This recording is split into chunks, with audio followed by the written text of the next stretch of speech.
Hello, Elizabeth Sheldon from Juno Films. I'm joined by Connie White and Dan Zastrow, and we're here to discuss the state of theatrical distribution in the era of COVID. Connie, would you mind to introduce yourself, followed by Dan? Sure. My name is Connie White. I have a film buying company called Balcony Booking, and I program and book films for 20 to 25, although the number's changing, around the country. Art house cinemas, independent art house cinemas around the country. And I also, well, that's my job. And, during this period, I've worked with a few of them to collaborate and develop their own virtual platform, and we call it At Home Arts. So I'm one of the founders of At Home Arts, as well as the president of Balcony Booking. And where are you based? I'm based in Western Massachusetts. I live in Amherst, Mass, which is where I am now. All right. And is there one theater you call home, or do you call all of them home? Well, my longest term client is the Coolidge Corner Theater in Boston, right, in Brookline, Mass. So that's probably, my oldest client. I used to run the Brattle Theater in Harvard Square prior to that. So Boston is kind of where I'm based, but I have theaters all over the country. Dan, over to you. Hey, absolutely. Dan Zastrow. I've been in cinema exhibition coming up on 40 years now. But the last 21 years. That old. Oh, I know. I'm wearing well. For the last 21 years, I've been with the California Film Institute. We're in Marin County, just north of the Golden Gate, when we reopened the Christopher B. Smith Rafael Film Center after it had been closed for 10 years after the Loma Prieta earthquake. Mark Fishkin, our executive director and founder, we did a wonderful refurbish on the three-screen theater. And of course, we are home to the Mill Valley Film Festival, which has been in continuous operation for coming up on our 44th annual, and of course, our Docklands Film Festival, which has been going for the last few years. And with the Rafael year-round general manager involved in year-round programming, and then of course, our very recent pivot, a well overused word, pivot, to our virtual offerings. It's like a metamorphosis. Oh boy. So I'm Elizabeth Sheldon, and I am the founding partner of Juno Films. I work with both Connie and Dan and many other theaters to bring indie films to screens across the country. And we have on on our panel representation from both the programmers with Connie and Dan, and on the distributor side with myself. So I'm going to go ahead and launch with the date when the theaters shut down. I remember it because we were supposed to open Radium Girls at the Quad Cinema in New York on April 9th. And I think the theater shut down on the 5th. So what to do? The date that I recall the strongest is March 13th, which was a Friday. So it was Friday the 13th. And, I mentioned the Coolidge. I live in Amherst, Mass, and one of my clients is the Amherst Cinema here in Amherst. And they were the first ones to do it, and that was March 11th. And then a lot of my clients started calling me and saying, what should we do? And I didn't know what to say. But by the 13th, probably half of them had decided to close. Others had decided to push it through the weekend. By Monday, most of the ones that had tried to push it through the weekend said, we're closing now. Our board wants us to close, and we're not doing any business. We think we should close. And then a few people that I booked for Monday for their coming week, because that's what you do, Monday for Friday, the ones who wanted to try go another week, by Tuesday, I booked them. By Tuesday, everyone was shut. 25 years. Yeah. And that was Tuesday, March 13, 14, 15, 16. Yes. I might be off by a month, but yes, you're right. March is when it was definitely March. Yeah. Yes. I was going to say, I was, by April, we were not opening films on I was screens, wondering maybe maybe it wasn't a state mandated thing until then. My theaters were closing optionally at that point. Optionally, yeah. Yes, but it was state mandated, and I know that the filmmaker went to the Quad the week before, and it was just empty. No one was going to the theater. So that, Connie, what you're describing is that you can play the films, but if no one comes, what's the point? Right. Yeah. And so I think all of us were faced with the question of, well, what do we do next, right? Yeah. When the screens go dark, and we have all of us work with films that we've been prepping for release for months, and all of a sudden it's, well, what next? And pivot, of course, is an overused word, but I think it does accurately describe the reaction. And it was really interesting to see how nimble both sides of both the distributors and the programmers embraced this virtual world, I would say, very quickly. I remember. Well, actually, I would jump in and say that, and we had a very similar story. We pushed through that same weekend, and by the end of Sunday, the 15th of March, we were like, this isn't viable. And then 2 days after that, California was shutting down theaters. But that, I think, between the 15th and the 7 days following, it was, I think, Connie, I think you both can speak to this. It was fear, I think, locked in for the first few days. What do we do now? Is this the end of cinema exhibition? There was a lot of fear there until that we all has been looming, right? Yes. I mean, yeah. DVDs are right up there with CDs, and the theaters are going to go the way of the dodo, as they say. The dodo. Yeah. And yet here we are, Right. Yeah. And it's almost a year later.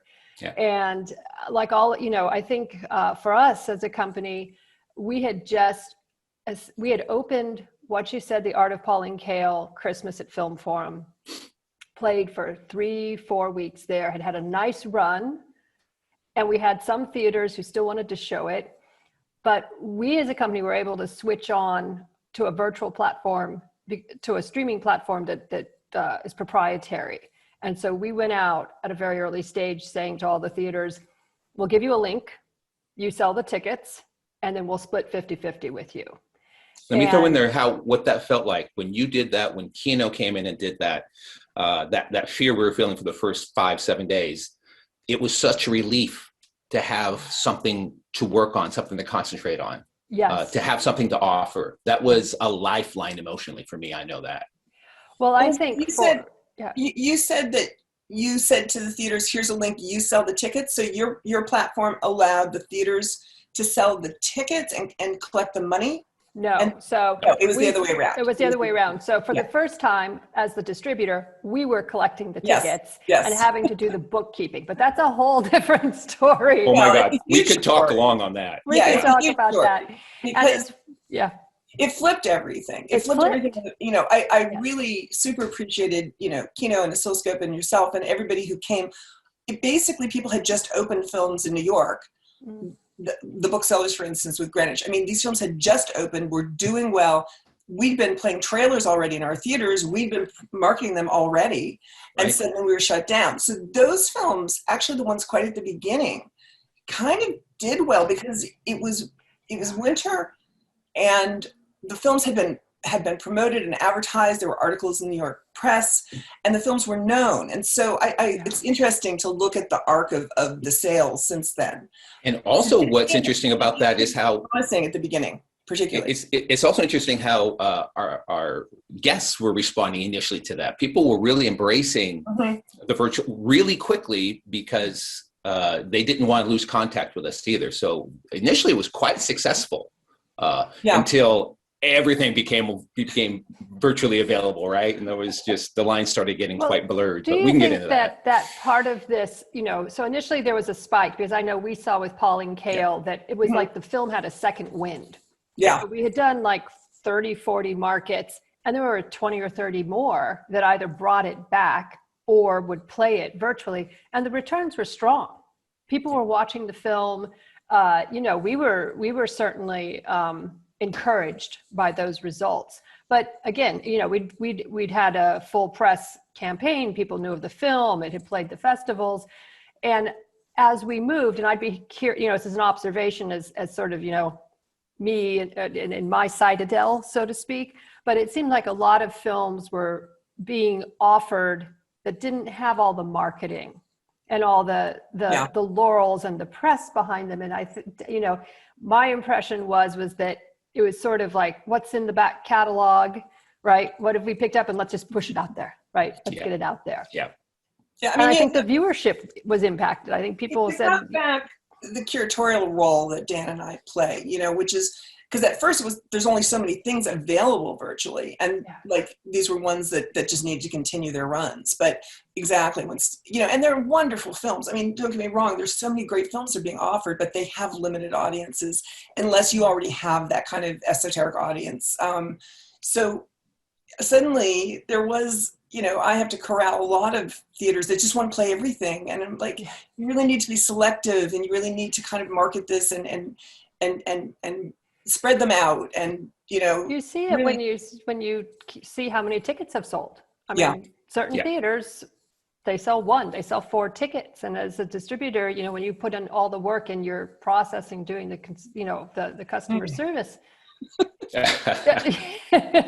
you start to think, well, wait, there has to be a cutoff line, right? Above which, if you're not performing, then we have to have a different arrangement.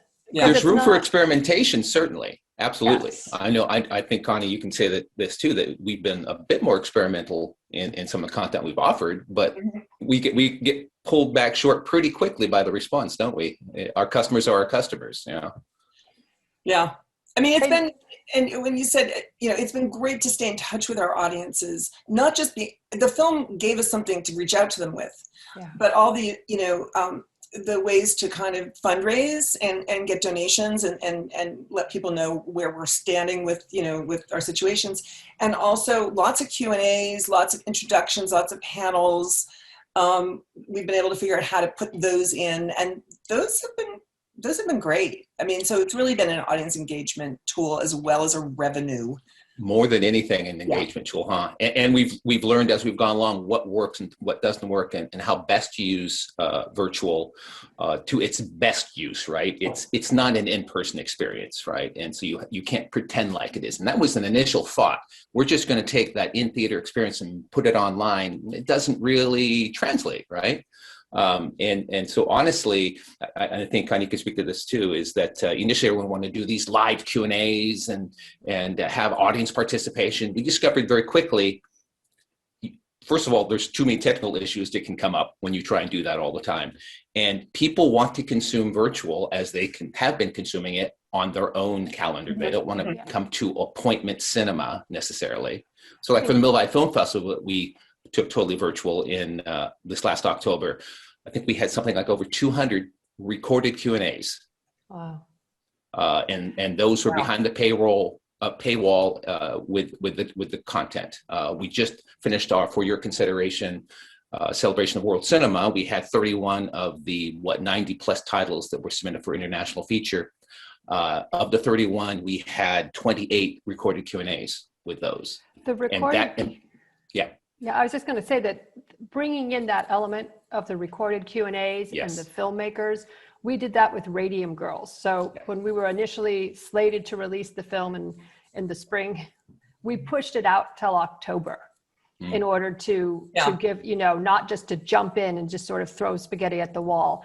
And when we released that film, we opted to use a Ventive. And that was a really wonderful solution. And the main reason for it was because they do the bookkeeping, in the sense that they take care of the customer support and process the payment. Right. And, that was a simplification that we could delegate out of house. And, it doesn't mean they didn't issue payments, but it helped in terms of just, processing. But let's pull it back to that, though. That's a great point, because that's the initial response from us taking these sales links in the first couple of weeks and months was, again, a lifeline. It was amazing to be able to offer content. But Connie and I can both tell you, being able to control that content, the sales portal, the customer service, what became so important and was recognized so quickly that we really had to take that back to service our particular circle of constituency much better. And I want to come back to that point. I think that the one thing that I would say as a distributor is that by adding in the Q&A and making these community events, we could expand our audience beyond just our theatrical partners. So with Radium Girls, we had 30 community screenings with everybody from the Weehawken Women's Society to the Women's Society of Engineers. and did a Well, revenue okay. share. So we, I- yeah, I mean, I totally see that benefit as a distributor, and I've done some distribution back in the day, and I totally understand that. But everybody's a cinema now. Yeah. I mean, that's like, I'm bringing booksellers, which did a great run with some of my theaters, and we did a lot of outreach to book collectors and stuff. Suddenly, the bookstores were doing this, and and then like food films, where we used to partner with restaurants. Suddenly, the restaurants were showing the food films. It's almost like anyone who has a mailing list. Yeah, right? And so I think, part of the effort of At Home Arts has been to support brick and mortar movie theaters. We're even a little hesitant with film societies unless they have a connection with the theater, because we're really trying to take back the virtual space as the exhibitor and bring all the things to the table that the exhibitor brings that helps the distributor too, and kind of like rebalance. You guys do a great job, acquiring the film, promoting the film, doing all of your work, and then the theaters are really, are your partner in reaching out to their audience and doing all their own PR and social media together with you. And we're just trying to keep that relationship strong and vital. And then when you throw it out to me, it's just, but I get it. I mean, I get it. And, I think in our case, it was a lot of nonprofits who used it and as a fundraiser.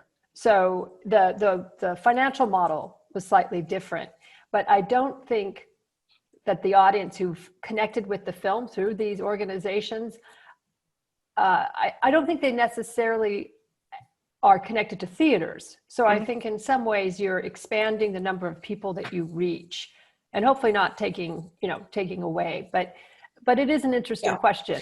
Well, you're right. That was part of it too, is that we're reaching out to our specific mailing list and our circles. But moving forward, and again, just looking at the daily numbers, what's true in virtual is a brick and mortar is also true in virtual, in that there is no more exclusivity, is there? There's no more regional exclusivity. And a title available at Rafael at Home is also available across the Bay Area at maybe another 15 venues, and there is no geographic limit to that. But I also see when I go out to book a film that certain theaters, which are open, some of the landmarks, the Harkins, they'll ask if there isn't a window, and I've now established a 4-week window before it's on virtual. So their concern is that if you can buy a ticket online and watch it at home, people will opt to do that first rather than go to the theater. So it depends. It depends. So we've, when I announce our films, our upcoming film would be, Tiny Tim, King for a Day. We have a 4-week window before it will be available virtually. And we are booked with that in theater. Here's the thing that I saw. We had a short window end of October. Dan, what's that? You said you're booked with that in theater. Are you open? We're not open yet. Marin County is doing incredibly well, so we expect hopefully the next few weeks we'll be at limited capacity opening. Okay. But here's the thing: we had a short window where Marin County did really, really well. So the end of October into the first week of December, we were open for very limited capacity, and of course that was very tumultuous time. We didn't have a lot of business. But the people who didn't come and those who did come, what we saw right away is the desire to return to in-person theater when it's absolutely safe is huge. It's massive. So I have no worry for cinema exhibition in general. But obviously all the rules have changed now in the last year. Will you be integrating virtual cinema into, once you reopen your popcorn and butter theater, will you still continue to program, for instance, a virtual for those people who can't come to the theater or like as a second window? Let me tell you, yes, the short answer is yes. Let me tell you kind of experimental thing. We had the documentary Zappa on Frank Zappa, and we did that in theater and on Rafael at Home at the same time. And they did very successful in both platforms, compared to the numbers you can expect for that period of time. So, I can absolutely see that happening. It's going to be a rebuilding throughout this year and into 2022, I think, and it's going to be very experimental.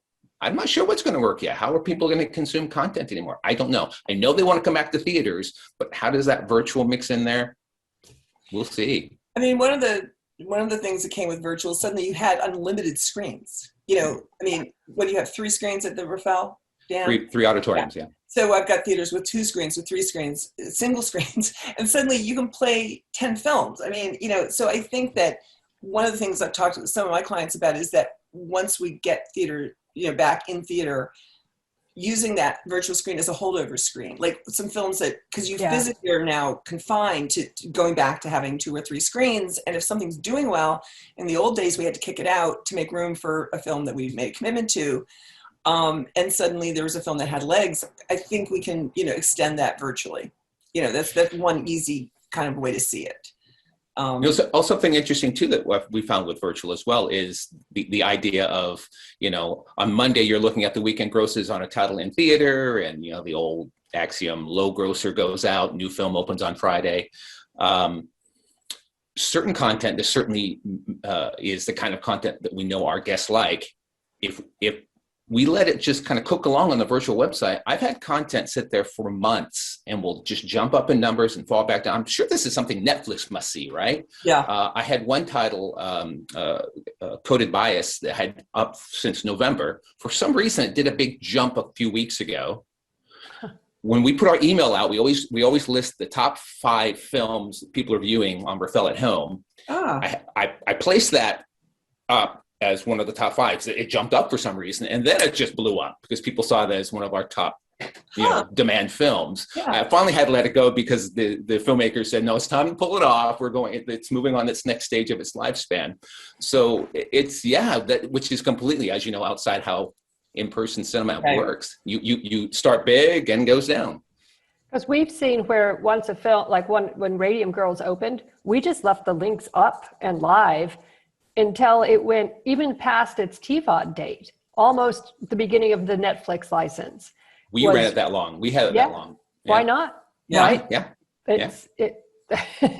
Who knows? I mean, you're talking about the 4-week window you're doing in theaters before virtual. The other thing, you know, we've lobbied for, although it's all over the place, is to try to have a virtual theatrical window that's before TVOD and before streaming, certainly. And some of the distributors are doing that, you know, and then others aren't, because they have contracts in place and they just can't. And so if they're going with you virtually, they have to honor iTunes and Prime and all that at the same time, the transactional VOD. See, we consider those so distinct. I mean, for me, the virtual cinema is a form of the theatrical window, and that's 90 days, right? I'm just old school, 90 days, and then we go out into that consumer-oriented TVOD. So you do have, so you have your 4-week theatrical window, then your 90-day or whatever. 60. By that time, it would be 60-day before it's on iTunes, Google Play, or anywhere else. And then, you know, everything else rolls after that, if there's TV or Netflix or whatever. But I still consider that theatrical window. I don't do, everyone's like, is it day and date? Is it day and date? I'm like, no. Okay, no. Good. And we're not rushing these films. For us, I always negotiate these windows. If I've licensed it to a broadcaster and they or Netflix, and they want usually to have that publicity and that awareness. Right. So they see an upside as well. Yeah. For at least the films that we're releasing, and having a fairly traditional, theatrical window. Good. Yeah. I feel like that's going to be all redefined. I've been reading in the trades that it's already been redefined, but I'm not releasing Black Panther or whatever the latest film is. So I have, I think it's going to depend on the film and the distributor too. Yeah. So it sounds like we're all optimistic for 2021. Yeah, absolutely. Except, and this is, you, Connie, work with so many not-for-profits. It's going to be the combination of virtual and in theater, because as we know, for individual theaters, the income stream from virtual is not enough to sustain us. Right. What made the difference was to stay connected with our communities and our donors and our sponsors, to keep that contributed income flowing was incredibly valuable in that regard. But as a earned income stream, it's by itself, it does not work. Absolutely does not. So. Yeah. I'm optimistic. I'm optimistic for the fall on. I don't know if you feel the same timeline, Dan. I mean, I know that, Yes. because of the vaccines and just I think the public health lane, and everybody's gotten their theaters ready as far as I know in terms of all the plexiglass, the PPE, the PPE, all of those things. Everybody's got their air filtration systems in them. And a lot of people Yep. took this opportunity to put in new seats and renovate things that Yep. they'd already been planning to do. So that's been an upside a bit. But I think the product, the films available to us are just not really the ones that the tent poles that really make your bottom line are probably not going to be available until the fall. And then there's going to be so much commercial film, which is going to be great for the chains because the art houses, hopefully they won't poach all of our art house titles, which they probably will. But in any case, I think there'll be lots of film from the fall on. But I think it's still going to be tough this spring and the summer. And I think a lot of people will be opening for weekends, dipping their toe in the water, just kind of feeling out the audiences. And there's always wonderful film to play. It's just, we'll see if they'll just come see whatever we program or if they're still going to be depending a lot on those national marketing campaigns and stuff. Yeah, no, you're absolutely right. I think we've got another 6 months of kind of wading through this, but you're right. I think it quite definitely opens up in the fall, as long as and that's the number one thing we're seeing too, is that when we opened for that short window, it was mostly young people coming in, and most of our constituency is 65 and up. But I've literally had emails. I love you guys. I want to come back when I'm vaccinated. Dan, on that note, Dan, have you seen that you were able to engage with a new audience, like a younger audience with the virtual, and that have you expanded your audience reach? Definitely with the for your consideration, the international titles, we were getting audience, and something that was really important, we did a subscription pass, an all access pass, which is a much better experience with virtual, right? Everyone wants that Netflix model. So, and that's always been kind of an issue with what we've been doing for the last year with theatrical virtual, is the single ticket model and the subscription model. They don't quite mix on the different platforms out there.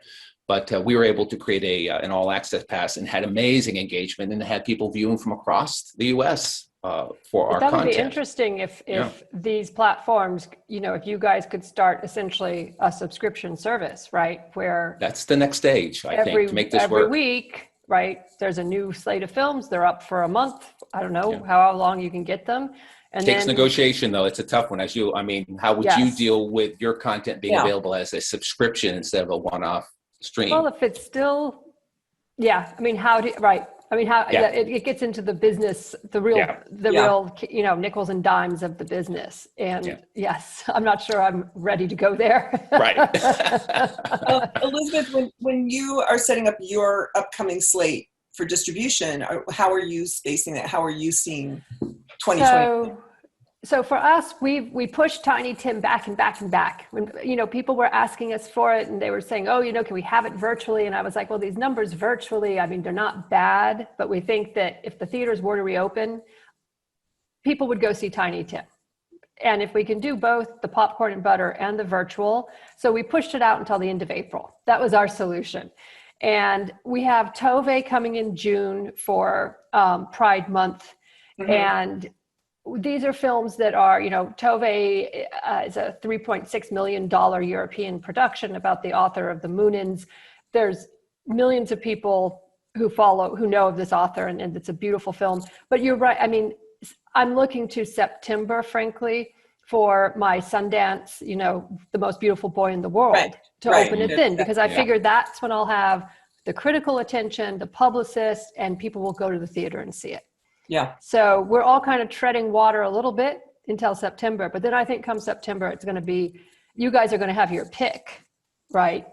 Yeah. Films. I hope so. Assuming that people have gone to, the thing is, did all the distributors go to Sundance and buy films? Well, I was fortunate that I was attached, I had acquired the rights to a film that subsequently got into Sundance. But most of the films that are being bought at Sundance, minus the Neon acquisitions, they're all by SVOD platforms.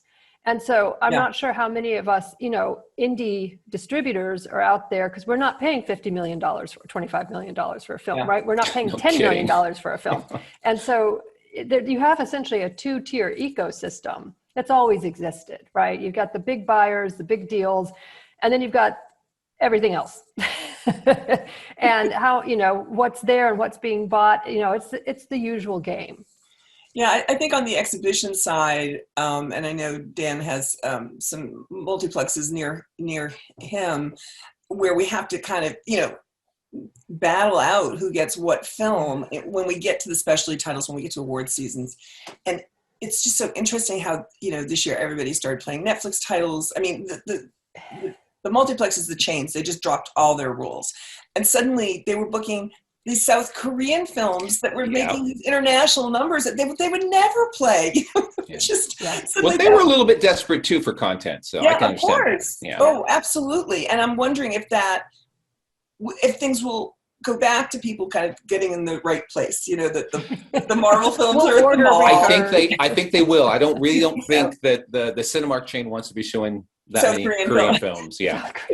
I mean, that's my concern, is that they're just going to say, we're just going to take everything now. We're just going to play everything. And then everybody can play everything. But if it's right next door, I don't know. That's for filmmakers, a lot of them, a proper festival theatrical run, they see as a great value. So I think, a lot of these independent filmmakers, they don't want to go straight to Netflix or straight to whatever it might be, because they want the film to have that New York Times review, right? As long as the New York Times continues to review films, I think things will return to normal. I mean, and also, but places like AMC will suddenly just take all these indie films and then they won't perform there. No. So I'm hoping it'll swing back. You're right. They need to get back to the right theaters that, have the audience. You have to know who your friends are. Yeah.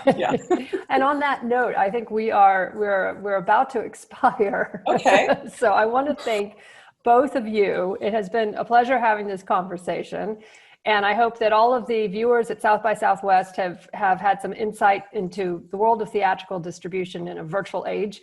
Not quite virtual. We're all still hoping to return to normal and to going to a festival again one day and seeing, Art House Convergence or wherever it might be, and seeing, socializing. And that if that in a theater would be wonderful.